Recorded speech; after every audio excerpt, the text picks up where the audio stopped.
আচ্ছা মেয়েরা, আপনি জানি সবাই দীক্ষা নিয়েছেন। দীক্ষা মানে কি? দীক্ষা কথাটা হচ্ছে দিয়ে খা। দিয়ে খা মানে যারা যারা দীক্ষা নিয়েছে তারা প্রত্যেকে গোবিন্দকে দিয়ে তারপর খায়, এর নাম দীক্ষা। আর দীক্ষা নিয়েছেন আর গোবিন্দকে কোনোদিন দেন নাই, তাহলে আপনার দীক্ষা নেওয়া কোনো সার্থকতা। এই দিকে তাকাবেন। দীক্ষা নেবেন কার কাছে? দেখবেন পাকা গুরু যারা হয় তারা দীক্ষা দেয় না। কখন দেয়? পরীক্ষা করার পর দেয়। ভগতজি, শব্দের অর্থ হচ্ছে দীক্ষা, অর্থাৎ দীক্ষা শব্দের অর্থ হচ্ছে যে মন্ত্রটা পেলে আমাদের আত্মা শুদ্ধ হয়, অর্থাৎ আত্মা পরমাত্মার মিলন হয়, সেটি হচ্ছে আসল দীক্ষা। তো উনি আরো বললেন যে পাকা গুরুর কাছে দীক্ষা নিতে হবে। তো পাকা গুরুটা দেখেন ভগতজি, এই জগতে বর্তমানে কিন্তু পাকা গুরু পাওয়া খুব মুশকিল। কারণ এই যে কিছুদিন আগে শুনছেন আপনি, গোবিন্দ বল্লভ নামে একজন কথাবাচক ছিল, তিনি তার শিষ্যকে হরণ করছিলেন, তারপরে কিন্তু উনি বর্তমানে জেলে আছেন। আমরা আজকে যাকে বিশ্বাস করি তারাই যদি আমার উপর এরকম শোষণ এবং অত্যাচার করে, তাহলে আমরা পাকা গুরু কাকে করবো সেটা বলবো। পাকা গুরু বর্তমানে কে আছে এটা বলবো। পাকা গুরুটা কে? আপনি জগৎগুরু রামপাল মহারাজের শিষ্য, তাহলে আপনি নিশ্চয়ই জানেন যে আপনার গুরুর ব্যবহারটা কিরকম। আপনার গুরু কি পাকা গুরু? দেখেন, আমি মুখে বললে হবে না পাকা গুরু। যে যার গুরু আছে তার গুরু নিয়ে গালা ঢোল বান্ধিয়ে ঢোল পিটায় আমার গুরু পাকা গুরু। পাকা গুরু এটা কোনো ভাষাই হলো। এগুলো কি প্রদীপ পালের? তো এগুলো সম্পূর্ণ মন গড়া কথা। তাহলে নিশ্চয়ই তাকে যে গুরু, যে তত্ত্ব জ্ঞানী, তত্ত্বদর্শী, যে গুরু রহস্য জানে, তত্ত্ব জ্ঞান জানে, সেই হচ্ছে। তাহলে আমি যদি বলি আমার গুরু সন্ত রামপাল মহারাজ পাকা গুরু বা তত্ত্বদর্শী, তাহলে তো হবে না। শাস্ত্রে, আমার শাস্ত্রে প্রমাণিত কি বলছে?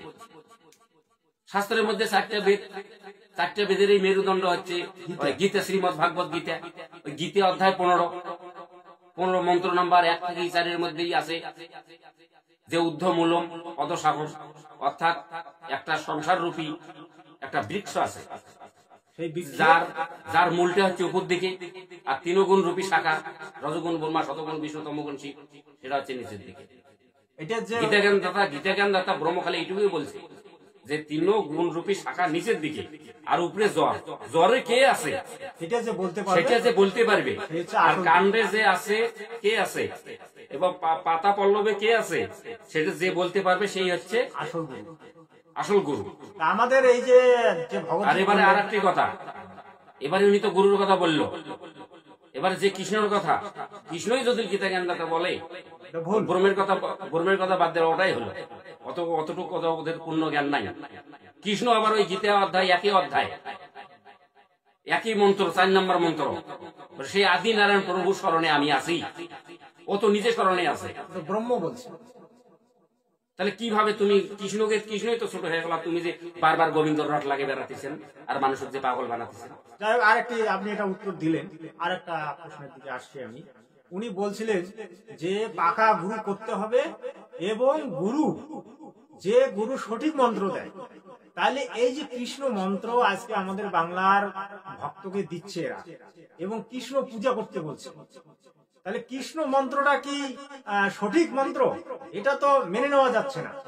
কারণ আমাদের গীতা যদি আমরা দেখি, গীতা আছে ওম তৎসৎ, তাহলে ওম তৎসৎ না দিয়ে এরা কি দিচ্ছে? কৃষ্ণ মন্ত্র, ক্লিং কৃষ্ণ ফ্লিং কৃষ্ণ, এই ধরনের এদের মন্ত্র আছে বিভিন্ন ধরনের। তাহলে এই মন্ত্রগুলি কি আমাদের শাস্ত্রের মধ্যে আছে কোথাও ভাবছি? সেই সম্বন্ধে আপনি যদি 2-4 কথা বলেন। দেখেন, এদের এইরকম বকলাহট আর এইরকম দোকান চালানেই হবে না হবে ওটা পরের কথা।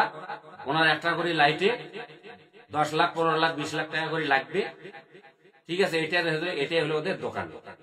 আরে ভগবান শ্রীকৃষ্ণ যখন গোবর্ধন পর্বত আঙ্গুলের উপর উঠে, তখন গোবর্ধনবাসীকে বলছিল যে কোন দেবতাকে পূজা করা যাবে না এবং আমাকেও পূজা করা যাবে না, আমি পূজার যোগ্যতা নই, তোমরা সেই এক পরমাত্মার, এক পরমেশ্বরের পূজা করো, সেই পূজার যোগ্যতা। আর বাকি যে দেবতা আছে মুখ্য পঞ্চদেবতা, তার আসল বাস্তবিক নাম আছে, সাধনা করার কথা বলছে, তাকে সাধনা করার কথা বলছে। তাহলে ওরা যে হরে কৃষ্ণ, কিয়ম কৃষ্ণ, হট কৃষ্ণ, হট কৃষ্ণ এই যে বলতেছে, মন্ত্রগুলো যে দিতেছে, এটা কি গীতার মধ্যে আছে? গীতার মধ্যে তো গীতা জ্ঞানদাতা ব্রহ্ম তো বলছে যে ওম ইতি এক অক্ষরম ব্রহ্ম ব্যবহার মা মনুষ্যম এ পরিয়তি তদন্দেহম সহাতি পরমাম গতি। অর্জুন, আমার একটাই মন্ত্র, এটাই ইতি অর্থাৎ শেষ। সেটা কি? সেটা হলো ওম। তাহলে ওম মন্ত্র গীতে আছে না? গীতায় আছে। এরপরে বলছে গীতা অধ্যায় কি 23 না 17 মন্ত্রের মধ্যে বলছে কি বলছে, যে তুমি যদি পরম শান্তি চাও তাহলে গীতার মধ্যে আছে ওম তৎ সৎ। ওম তো ব্রহ্ম মন্ত্র এবং বাকি তৎ আর সৎ আছে এটা সংকেত। সেই তত্ত্বদর্শী সন্তে বলবে। আচ্ছা, যাই হোক, আপনি এটা উত্তর দিলেন। তত্ত্বদর্শী সন্ত, দেখুন এই ভারতবর্ষের বুকে বর্তমানে একজনই তত্ত্বদর্শী সন্ত আছে বা তত্ত্বদর্শী গুরু আছে, সেটা হচ্ছে তিনি হচ্ছেন রামপাল মহারাজ। উনি রামপাল মহারাজের শিষ্য, আমিও রামপাল মহারাজের শিষ্য। যদিও আমরা তর্ক বিতর্কে আসছি, কিন্তু আসলে আমরা রামপাল মহারাজের শিষ্য এবং রামপাল মহারাজের জ্ঞানটা প্রচার করে আমাদের উদ্দেশ্য। আজকে প্রদীপপাল মহারাজের যে কথাগুলি নিয়ে আমরা ভিডিও তৈরি করছি, কারণ ওনারা অজ্ঞানে ভরে আছে। ওনাদেরকে অজ্ঞান থেকে আলোয় নিয়ে আসার জন্য আমরা এই ধরনের ক্লিপ নিয়ে ভিডিও করি। আর তবে দু জায়গাতে বলো, কোথায় কোথায়? একটি গুরু চরণে, একটি গোবিন্দ চরণে। গুরু হলো বাবার মতো, মনের কথা তার কাছে খুলে বলো, সে তোমার সমস্যা সমাধান করবে। আর গোবিন্দ কেমন? গোবিন্দ হলো ভগবান, জগতের পিতা। তার কাছে কেঁদে কেঁদে দুটো কথা বলুন, দেখুন ভগবান আপনার সমস্ত সমস্যার সমাধান করবে। আর বাবুজি, আবারও ফিরে এলাম। পাকা গুরু, আপনি একটু যথাযথ উত্তর দেওয়ার চেষ্টা করবেন। পাকা গুরুটা কে? আপনি এই পাকা গুরু সম্বন্ধে একটু বিস্তারিত আলোচনা করবেন। উনি বললেন যে গুরু করবেন পাকা গুরু। তাহলে পাকা গুরু আমরা চিনবো কি করে যে গুরু আসল গুরুটা কে? এই বিষয়ে একটু তথ্য দেবেন আমার দর্শক। সৎসাহেব ভগতজি, সদ্গুরুদেব, আমার প্রদীপপাল বাবু, যাই হোক, যে যুক্তিটা দেখালেন যে পাকা গুরু, পাকা গুরু মনে হবে যে চুলদারি পাকলো পাকা হলো, সেটা না। আমাদের শাস্ত্রে যেটা প্রমাণ আছে আমাকে সেটাই মানতে হবে। কারো দন্ত কথা বা লোকবেদের আধারে চললে আমার হবে না। আমাদের শ্রীমদ ভাগবত গীতা অধ্যায় 15 এবং 1 থেকে 4 মধ্যে, মন্ত্র নাম্বার 1 থেকে 4 মধ্যেই আছে যে একটা উল্টে সংসার রূপী কিন্তু গাছ আছে। সেই সংসার রূপী গাছটার ওখানে কিন্তু সংকেত দেওয়া আছে যে ঊর্ধ্ব মূলম অধ শাখা। এই যে উল্টে গাছটা, তার মূল হচ্ছে উপরের দিকে এবং তার ডাল, শাখা এবং পাতা আছে কিন্তু নিচের দিকে।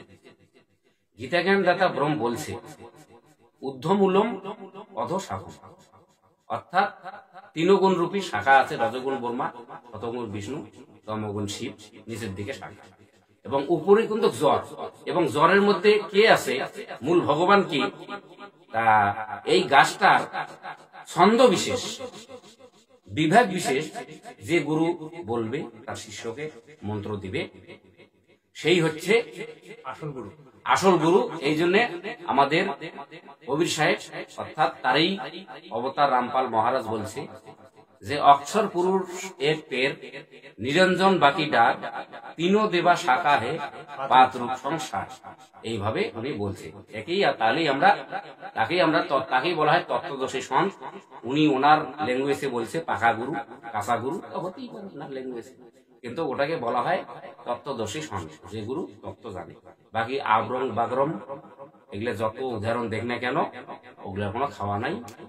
কৃষ্ণ ভক্তি, এই যে কৃষ্ণ মন্ত্র, আজকে আমাদের বেঙ্গলে সবাই হরে কৃষ্ণ কৃষ্ণ কৃষ্ণ হরে হরে। এই যে কৃষ্ণ নাম, এই কৃষ্ণ নামে আমাদের বেঙ্গলের প্রত্যেকটা ভক্তকে কিন্তু গুরুরাই কৃষ্ণ মন্ত্র দেয়। তাহলে কৃষ্ণ যদি পরম ব্রহ্ম না হয়, বিষ্ণুর অবতার কৃষ্ণ, কিন্তু তাহলে ওরা বলছে যে কৃষ্ণ নাম জপলেই উদ্ধার হবে, এটা তো মেনে নেওয়া যাচ্ছে না। তাহলে কৃষ্ণ মন্ত্রে যদি উদ্ধার হতো, তাহলে গীতায় যে ওম তৎসৎ আছে, ওম তৎসৎ 3টা, ব্রহ্ম, পরব্রহ্ম, পরম ব্রহ্ম। তাহলে ওই কৃষ্ণ ওই পরব্রহ্ম, ওই পরম ব্রহ্মের মধ্যে কি পড়লো? ব্রহ্মের মধ্যে কি পড়লো? পড়ে তো নাই। তাহলে এরা কৃষ্ণ মন্ত্র যে দেয়, এই কৃষ্ণ মন্ত্রে তো কোনো জীবের উদ্ধার হয় না। তাহলে এরা বলতেছে জীবের উদ্ধার হয়। এই সম্বন্ধে আপনি 2-4 কথা যদি বলেন। যাই হোক, বেশি বিস্তারিত বলবো না। তবে সংক্ষিপ্তর মধ্যেই বলবো। বিষ্ণু অভিশাপ পাওয়ার পরেই ত্রেতাতে ওই রামচন্দ্র হয়ে আসে, এবং রামচন্দ্র নিজেই বলছে, মই রাবণ ক্যাসেটের মধ্যে অনেকেই জানে, অনেকেই শোনে। লক্ষণ যখন শক্তিশালী পড়লো তখন বলছিল, একজনে বলছিল, জাম্বুবান কি মারুতি বলছিল, হে ভগবান তোমার চোখে জল। ওখানে কিন্তু রামচন্দ্র বলছিল, না না মারুতি, আমি ভগবান নই, তোমাদের মতো রক্ত মাংস করা মানুষ। এবারে ওই রামেরই আত্মা তারপরে কৃষ্ণ হয়ে আসে, ঠিক আছে। তা এবারে ত্রেতাতে যখন রামচন্দ্র বালি রাজাকে মারেন, সেই বালি রাজায় তারপরে বালিয়াব্যাধ হয়ে আসেন, এবং সেই রামের আত্মা কৃষ্ণ হয়ে আসেন। এবারে ওই তীর দিয়ে কিন্তু ওই বালিয়াব্যাধের হাতে কৃষ্ণ কিন্তু মারা যায়। অর্থাৎ দেহ যখন ত্যাগ করে, আত্মা তো অমর, আত্মা তো কারো মারা যায় না। তবে উনি যদি জন্ম মৃত্যু চক্রের মধ্যে পড়ে, তাহলে ওনার সাধক কিভাবে আশা করতে পারে যে আমরা আমার আত্মাটাকে সেই সত্য লোক অমর ধাম যাব বা মুক্তি পাবো?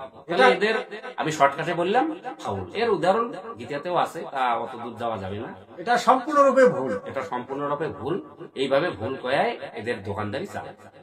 মানে স্বর্গমত্ত পাতাল, এই স্বর্গমত্ত পাতালের মধ্যেই, হ্যাঁ, এরা হচ্ছে যেমন রজগুণ ব্রহ্মা, এবারে শতগুণে আছে বিষ্ণু এবং তমগুণে আছে শিব, ঠিক আছে।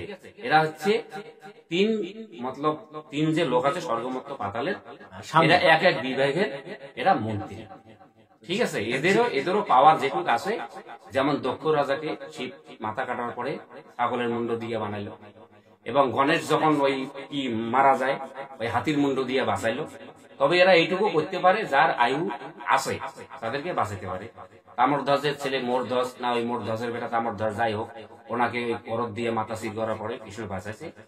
কিন্তু ওদের ক্ষমতা এইটুকুই, ওরাও ভগবান, কিন্তু সে মানে পূর্ণ ভগবান নয়, পূর্ণ পরমেশ্বর নয়। ওদের যেটুক ক্ষমতা আছে, একটা 40 পাওয়ারের বালক আর একটা 100 পাওয়ারের বালক, এর মধ্যে যেমন তফাৎ আছে, এইরকম এদের মধ্যেও তফাৎ আছে। কিন্তু এটাকে আমাদের যখনই আমরা শাস্ত্র দেখবো বা সদ্গুরু স্মরণে যাব, হ্যাঁ, তখনই আমরা জানতে পারবো। সৎ সাহেব, পাড়ার লোককে বললে কি করবে মা? আপনার সমস্যা আরো বাড়িয়ে দেবে।